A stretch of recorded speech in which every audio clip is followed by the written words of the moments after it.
There are conversations that shape how we live. Conversations that help us navigate challenges of life. Conversations that bring out the best in us. This is where we gather to help each other find the way and unleash our potential. Welcome to the Benjamin Zulu Globe. Psychologist, relationship coach, the one, the only Benjamin Zulu. Benjamin Zulu himself. When vetting for marriage, definitely we want to put aside all jokers and get only one that is intentional and ready to marry you.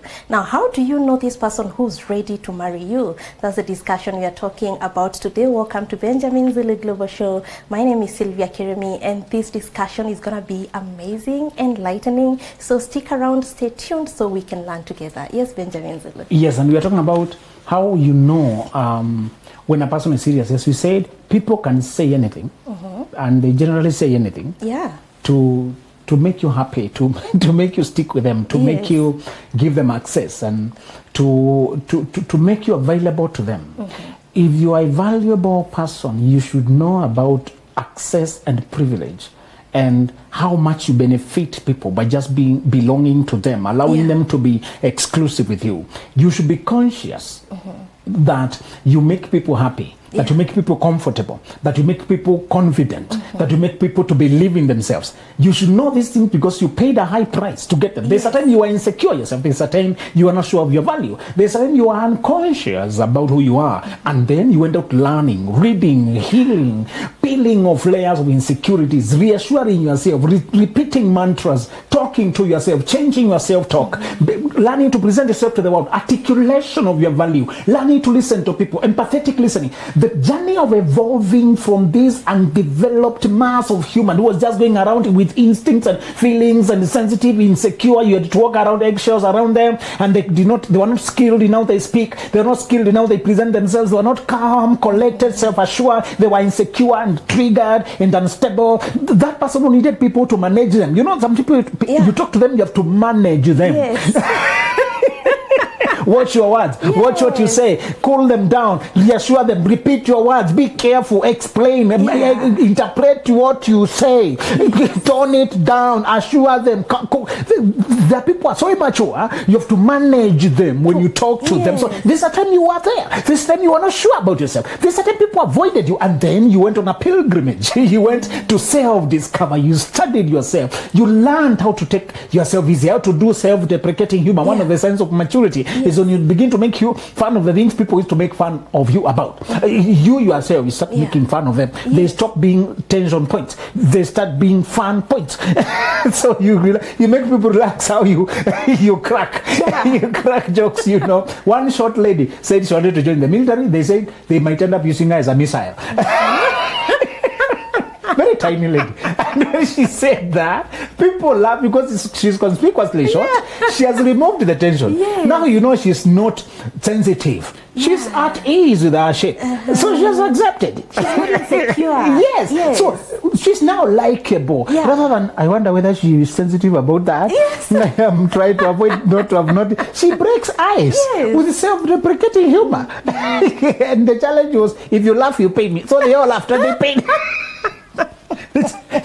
You crack us up, we pay you. So she won. And you could see the mood of a secure person for once, because it's not that short people are insecure. They really compensate with a lot of noise, with a lot of be sensitive. If you meet a short person who is funny, they're easy to be with. They are. You know, I'll never forget my lecturer was very huge, conspicuously huge. And then he made fun of himself. And he would laugh with all of his, but I didn't laugh the way he's laughing. You know, sometimes don't laugh the joke. Yes. You laugh the way he's laughing, the way his body is moving. You know, and then that joke of TDJ say, I've been up with the best salesperson for nutrition products. Maybe I can sell ice cream. Now you stop fearing the person's sensitivities. There's a time you wear that bundle of emotions. You are fragile like a grenade. Fragile like an egg. People had to walk on eggshells, and you had offenses with everyone. And you if there's a time you know very well you did not add value, you most likely took away from people energetically. And then you consciously decided. What I'm describing is the second journey of rebirth. It's the renaissance. It's after you were born naturally, now you come to be born psychologically, to evolve. The Bible explains that phenomenon of becoming a born-again Christian as if you become a new creature. The old is gone, the new is come. There's a way also psychologically you can be born anew. Self-realization, self-improvement, taking charge of your own psychological makeup and emotional life. It makes you a different person. You should know you are special when you remember the before and the after. My friend. You should know. You know how painful it was to actually admit in therapy that it's your father you're angry with. It's not the whole world. It's your dad the way you did not love him. Actually, it's true. I remember how he used to overlook me. I was not even a bright kid. I was always doing the chores at home. They would call me Mukulima because I'm not good in class. I'll become Mukulima. Some of us are just angry with one parent. But because we're not conscious of it, we project it to the world. You try to curse me because your mom used to put you down. Your mom used to compare you. Your mom, now you're like, I'm here. You try to put me, you can't look down on me. And you quarrel. You're quarreling your mom. You're projecting this on everyone. Yes. But because you never sat down to face it, you're just a difficult, toxic person. Nowadays we have a term for everyone. You're enlightened.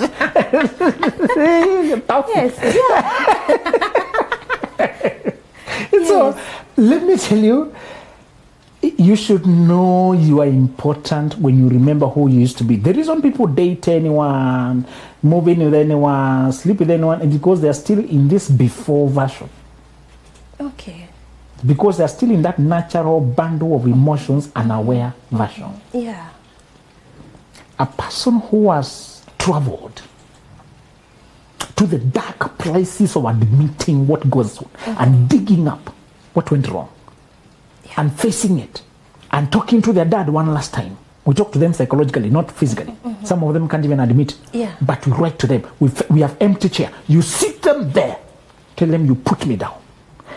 One boy said when he was 10, he came in the house laughing, happy, coming from playground. The way children are happy. The father was seated there. So, come here. What are you laughing? I am the one who pays bills here and I'm not laughing. What do you dare you laugh? That was the last time he was happy for the next 11 years. He never smiled again. He was berated. He was scolded for being happy. When the one who's paying the bills is not happy. But because he became self-aware when he was 21.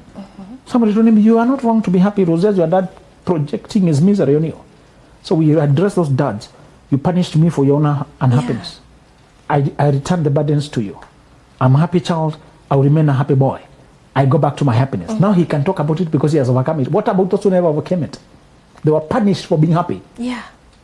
For daring to have what your parent does not have. When you have journeyed that far, you don't mix your energies carelessly. When you have gone to the depths and looked at the graves of the ghosts that have haunted you, and because your mom has not had any marriage, she keeps cursing all of you, you will never get married. You're ugly. One lady woke up as though from sleep when she realized that her and all her siblings, about 6 of them, were all having struggles in life, and their mother used to draw those words, and because Africans, we think it's normal, they never took notice of it.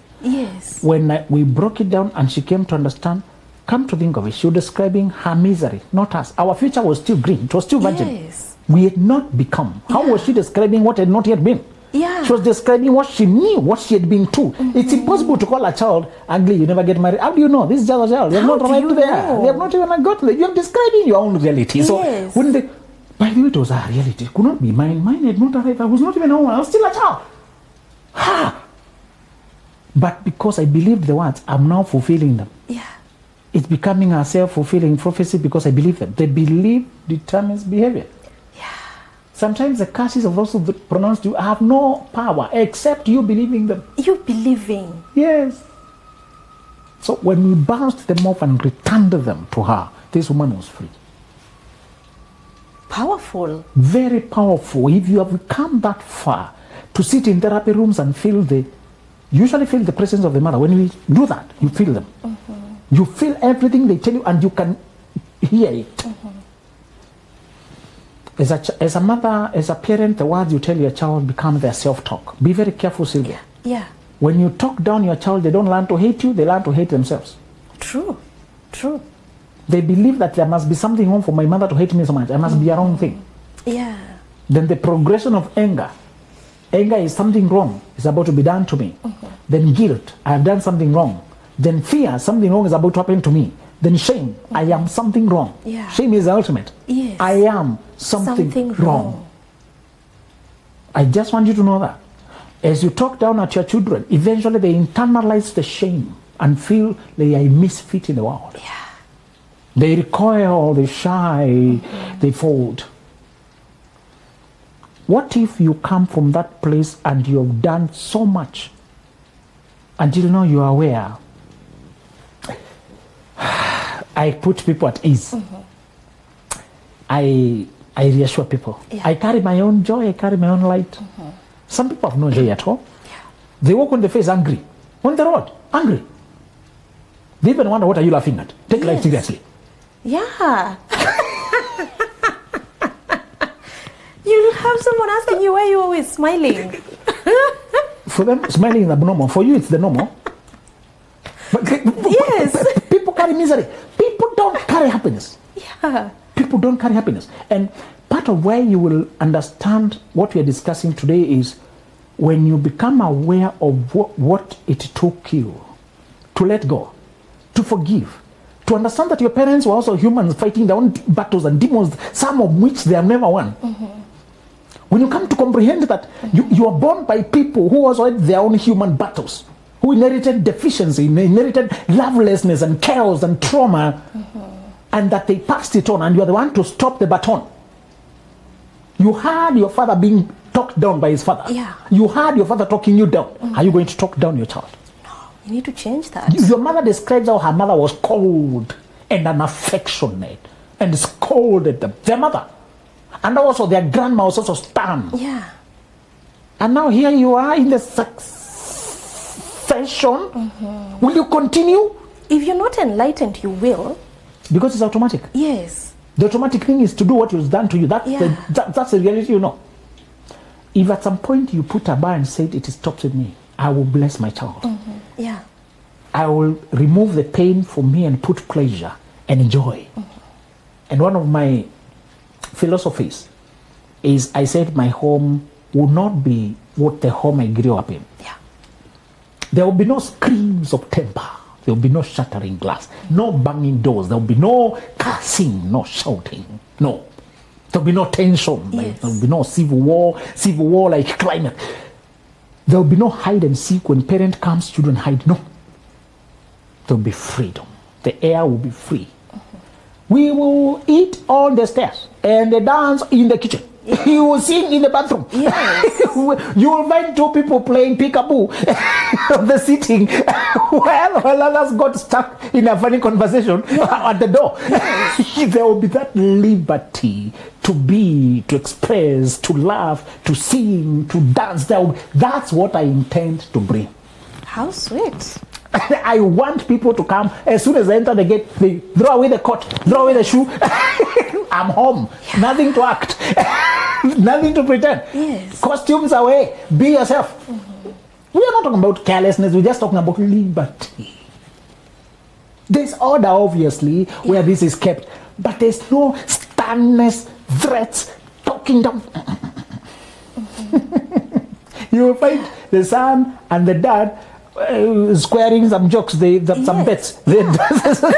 Playing chess. You find mom and daughter doing some funny things over there. Yes. and children feeling like they have a haven, a small haven in a very unsafe world. True.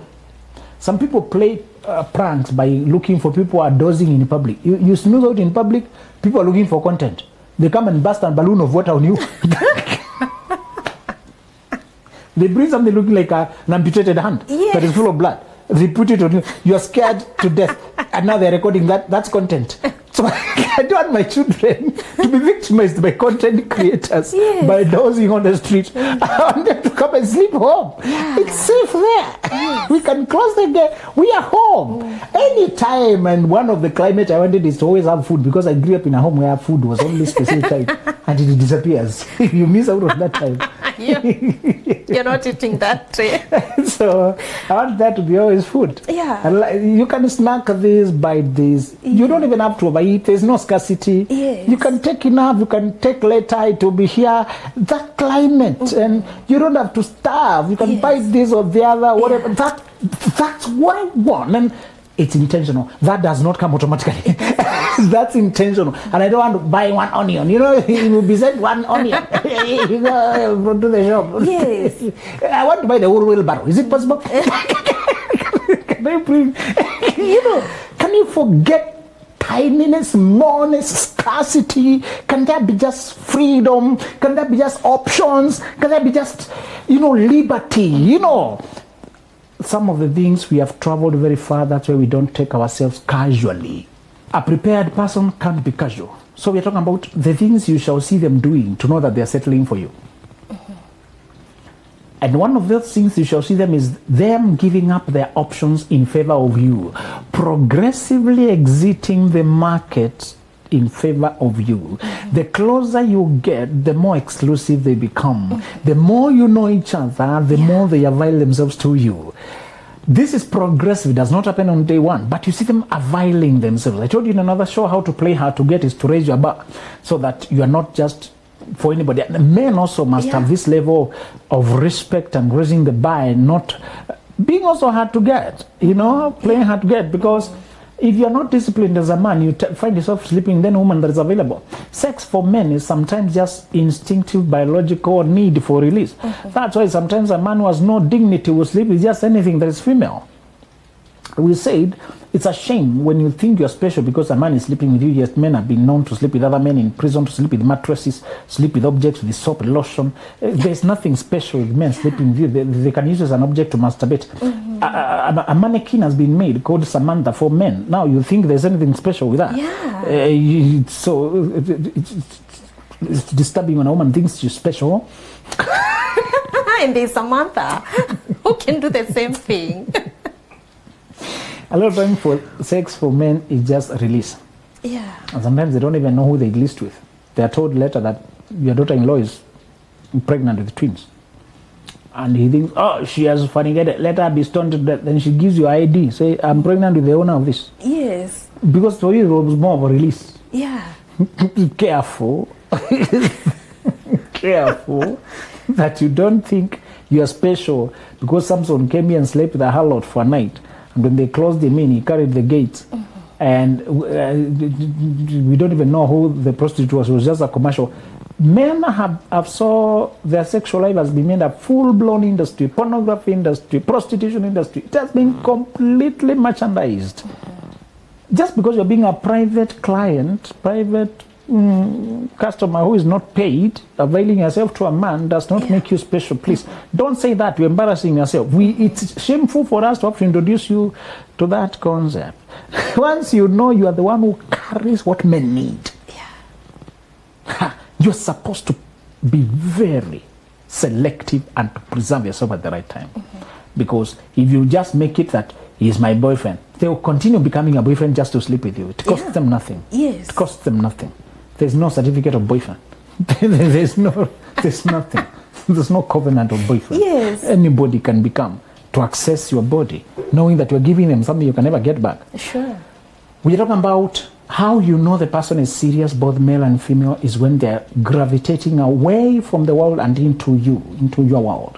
Now, They also don't want to be led on forever. So after they avail themselves more and you're knowing each other more, you are going on trips more, you are come to see my people, accompany me here, they come, they do this, they pick calls, you talk on calls until late night, you catch up the next day, you know each other's schedule by now, you know what's up, that weekend you met, After you do things more progressively with a quality person, at some point they expect you to make decisions. The man proposes to move the things forward. And the woman should accept. If she's reluctant, the man will conduct step B.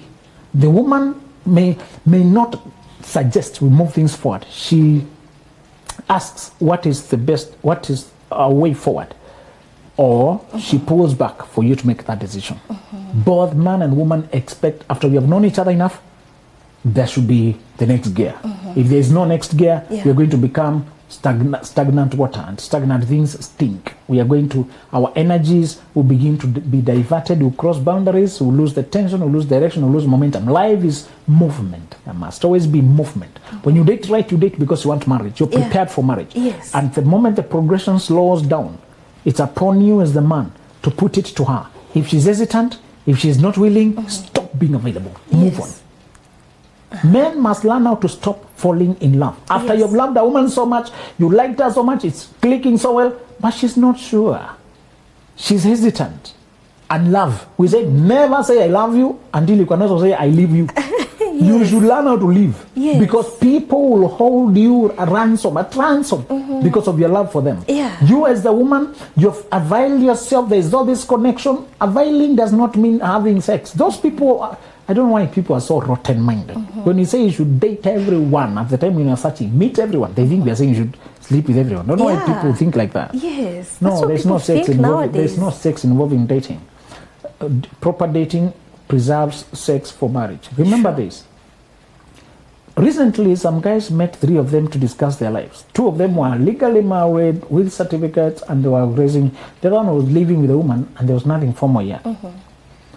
And they were asking each other what next, just the way friends catch up. One of them is one who was telling me that he saw that as a very eye-opening, because he hears us talking about it. So he saw an illustration. He said, you know, we were there, the 3 or 4 guys, but they usually been doing milestones together, they're catching up. And all of them are taking each other for the wedding ceremonies, except this one who is living the woman. And I think they're expecting or they have a child or something, but there's nothing formal. So the question came to what next? They're buying lands, they're building homes, and so they're going circles. How are you finding it outside? Where are we settling? And all that. How about job? Where are we investing? And there's one of them who still has question mark in the area of getting married. The rest of all of them have married. And then he asked them with a proverb, why should I again buy the car when I'm already getting the milk for free? He said, you may think that these 2 guys talk a theory.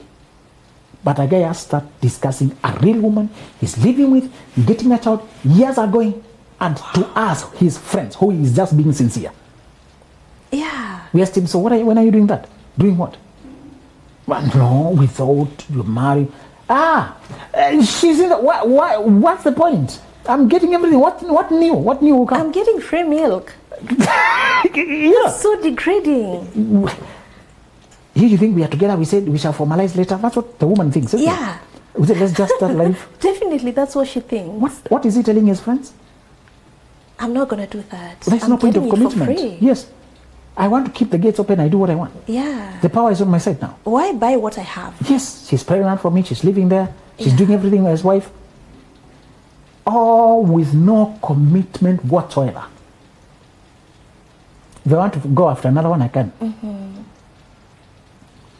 Listen to how calculating men can be. And stop being careless. If you cannot preserve your body for marriage, they will use you for convenience. While telling people there, their friends, what a fool. You are. That's what they say. I have a fool here. Who doesn't know her rights? Why would you give all of yourself something you can never get back without any commitment? And they call it, there's no marriage called come we stay. You can't even call it that in court. You're not married. You're simply not married. You're volunteering your life for nothing. A person who is serious with you will progressively get out of their world and into their world. The second sign is that this person will role play marriage with you and take the position of wife or husband energetically to give you a feel of what it would be like to be with them. Yeah. They role play marriage with you. And they role play this one by advising you as if they were your husband, by watching over you as if they were you. Energetically, they pray for you. They assume you were their woman, you were their man, and they role play for a period of just enough time to give themselves a feel and to give you a feel of what it would be if this is the only concept of test drive that is healthy. There is no sex, it's energetic role play. I assume I had a woman and you're the woman. I assume I had the man and you're the man. Yes. I seek the kind of advice on my decisions I would seek from my wife. I inform you about my schedules, the way I include you, the way I would include my man. We joke, talk, the way we would be joking, talking. Yes. We flow for a moment to get a feel. Anybody who never role plays to help you see how communication would go, how coordination would be, consulting would be, inclusion would be, financial planning would be, thinking together would be, collaboration would be. If they don't give you a foretaste of that, don't marry them. They're hiding a lot of flaws. Sure. They're hiding many things that they want you to buy them. The way those sellers of potatoes, they put nothing at the bottom. Yeah. And you're not supposed to shake. Oh, the choco bags. Yes. They hide it. These people are hiding something underneath. Yes. A person who gives you role play is one who's at some point just with you and for you as if they were your man or your woman. To give the length of that role play may be a week, 2 weeks, 1 month, whatever it is, depending on the intensity of interaction. But remember, when you're dating, right, you can't date for long because you're holding yourself physically. Yeah. You're holding yourself sexually. So this person gives you a foretaste of closeness, a foretaste of what it would feel. For example, they advise you on the clothes, they advise you on what you're doing, the decisions you are making, your career, you talk together, you talk all the way to work, you talk all the way coming from work. You start talking when you are coming from home and you're going for a date. You come to disconnect the phone when you meet them.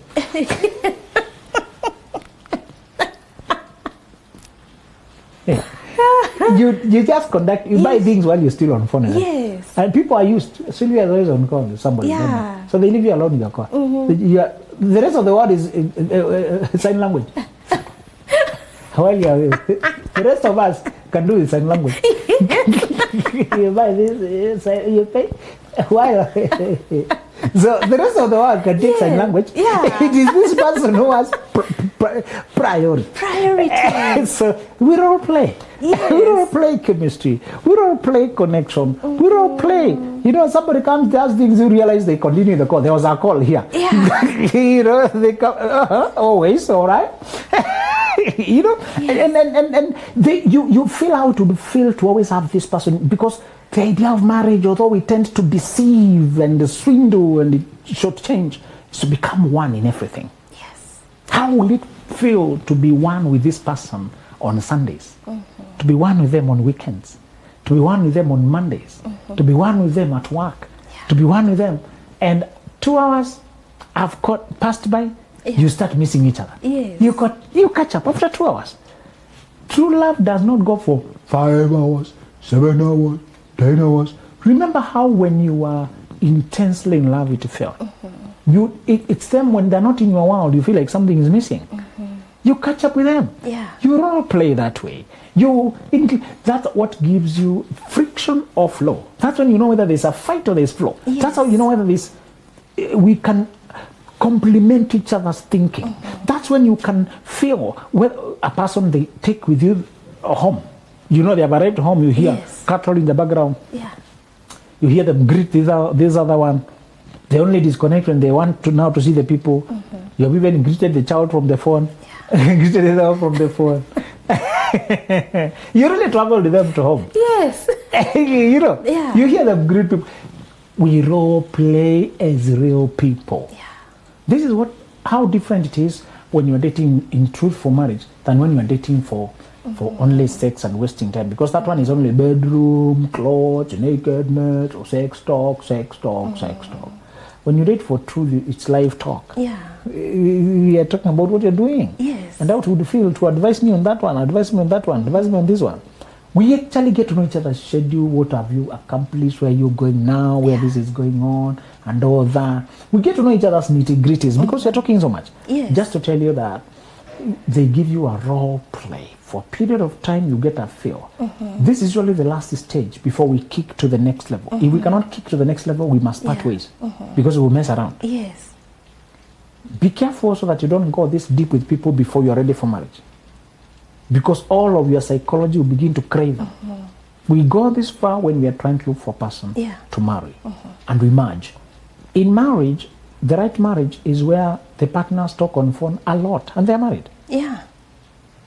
The right marriage. Yes. Yes. We tend to think now the phone goes away. The phone was always a part of how you talked. Yes. You escorted each other's home. You escorted each other to work. That's it. It continues. You start a phone call, an issue, this one, the other one, the other one, the other one. Until you enter the house on phone with your husband. You disconnect when you see the one you're calling. The one you've been talking to. You hear them now, real. Yes. It does not die. Don't be lied to. Oh, the honeymoon phase will pass. Yeah. Oh, you get used. Oh, no. In true marriage, we want to keep each other that close. So they're all placed to show you what we shall be doing. Yeah. And you should get a person who is that pleasant, playful, to tease with on phone, to gossip others, to judge others, to dismiss people, condemn them. True. That's what gossip partner. You're sure that one can't tell? Of course, that's all you have. Forget that. That idiot. one you're so sure. So foolish. You need a person you can dismiss people with and laugh at it. Yes. You can even gossip your children. Now you see your blood. It is blood of yours. You know, you gossip your children and you laugh at it. So you will get to that closeness and you're trying to role play it. How you shall ease life for each other. Ease the tension for each other. Let me finish by asking you, who else would find you attractive when you're pregnant? Your tummy is swollen. Yeah. You look funny. And the nose. Clothes are not fitting. You have funny walking style. Yes. You have funny moods, funny cravings. If it's not your partner, your loved one, the one for whom you're carrying the child. True. Who else? No one else. So please, stop joking, eh? Yeah. Marry right so that even when you look ugly, in reality. Yeah, there are those days. The person you are pregnant with. Yeah. The couple says, we are pregnant. The rest of the world says, Sylvia is pregnant. Yes. It's only that guy who can say, we are pregnant. Make sure you do that with a person you role play to see they will not make you feel alone even in pregnancy. Yeah. We have delivered. We have been blessed. You're not alone. Yeah. At least in this one space, you're never alone. Yeah. And they can feel it with you, give you those back rubs, those sometimes foot massage things you need for relief. They help you. Who else has all that motivation, Shirley?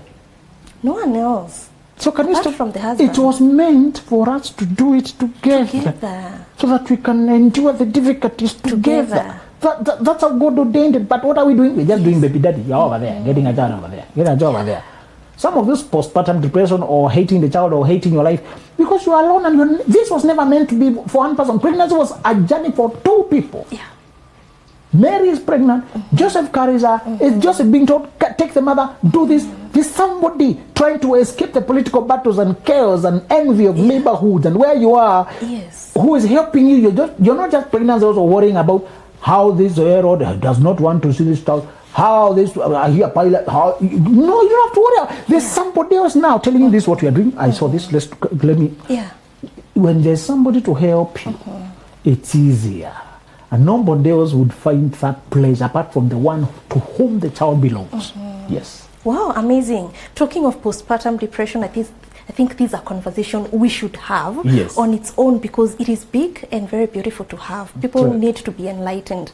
And then I love how in this conversation, marriage has turned out to be very beautiful, because people have painted marriage to be something really bad, True. such that people who are not married actually think that marriage is not something to go for. Yes. Because I've seen a conversation where people are saying, if you started walking right now and then you are to stop when your partner calls you, where would you be? Some people say I would be in Kigali. From here to another country before he calls. You see that side of marriage that is not beautiful. Yeah, we married enemies. We married people we are disconnected with. Yeah. Also, we did not role play healthy. We just role played bodies sleeping with each other. Yeah. And because it was physical, it dries up. Physical affection dries up. You need soulish affection. Where I thirst for you, after a while I long, as a deer pants for waters in dry water brooks in dry places, so does my soul pant for you. Yes. Just like the psalmist longed spiritually for his God, you need a person who longs for you. Oh, that conversation has been so thrilling. I don't think it's going to end today. Let's cut it there, because I know our viewers want more. Now, to get this kind of wisdom, go to www.benjaminzuluglobal.com and sort yourself with a book. Thank you so much for being here. Bye-bye. There are conversations that shape how we live. Conversations that help us navigate challenges of life. Conversations that bring out the best in us. This is where we gather to help each other find the way and unleash our potential. Welcome